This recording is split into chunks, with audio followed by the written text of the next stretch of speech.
नमस्कार दोस्तों, स्वागत है एक नए मोटिवेशनल वीडियो के साथ। आज हम जानेंगे एक वृद्ध महिला की स्टोरी। अब्बू रोड की एक चर्चित दुकान पर लस्सी की ऑर्डर देकर हम सब दोस्त यार आराम से बैठकर एक दूसरे की खिंचाई और हंसी मजाक में लगे ही थे कि एक लगभग 75 वर्ष की बुजुर्ग महिला पैसे मांगते हुए मेरे सामने अपने हाथ फैलाकर खड़ी हो गई। उनकी कमर झुकी हुई थी, चेहरे की झुर्रियां में भूख तैर रही थी, नेत्र भीतर को घुसे हुए किंतु सजल थे। उनको देखकर मन में न जाने क्या आया कि मैंने अपनी जेब से सिक्के निकालने के लिए डाला हुआ हाथ वापस खींचते हुए उनसे पूछ लिया, दादी जी लस्सी पियेंगे?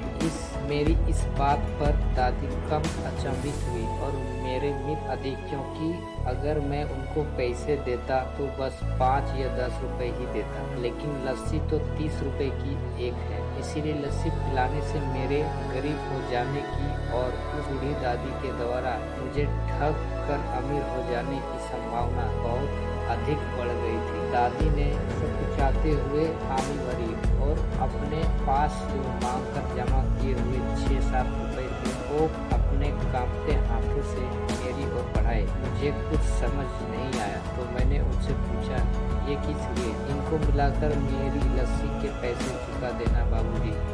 आउट तो मैं उनको देखकर ही हो गया था, रही बच्ची कसर उनकी इस बात से पूरी कर दी। एकाएक मेरी आंखें छलाछल आई और भरभरा हुए गले से मैंने दुकान वाले से एक लस्सी बढ़ाने को कहा। उसने अपने वैसे वापस मुट्ठी में बंद कर लिया और पास ही जमीन पर बैठ गए। अब मुझे अपनी लाचारी का अनुभव हुआ, क्योंकि मैं वहां पर मौजूद दुकानदार, अपने दोस्तों और कई अन्य ग्राहकों के वजह से उनको कुर्सी पर बैठने के लिए नहीं कह सका। डर था कि कहीं कोई टोक न दे, कहीं किसी को एक भीख मांगने वाली बूढ़ी महिला के उनके बराबर में बिठाए जाने पर आपत्ति ना हो जाए। लेकिन वो कुर्सी जिस पर मैं बैठा था मुझे काट रही थी। लस्सी कुल्हड़ों में भरकर हम सब मित्रों और बूढ़ी दादी के हाथों में आते ही मैं अपना कुल्हड़ पकड़कर दादी के पास ही जमीन पर बैठ गया, क्योंकि ऐसा करने के लिए तो मैं स्वतंत्र था, इससे किसी को आपत्ति नहीं हो सकती। हाँ, मेरे दोस्तों ने मुझे एक पल को घूरा, लेकिन वो कुछ कहते इससे पहले ही दुकान के मालिक ने आगे बढ़कर दादी को उठाकर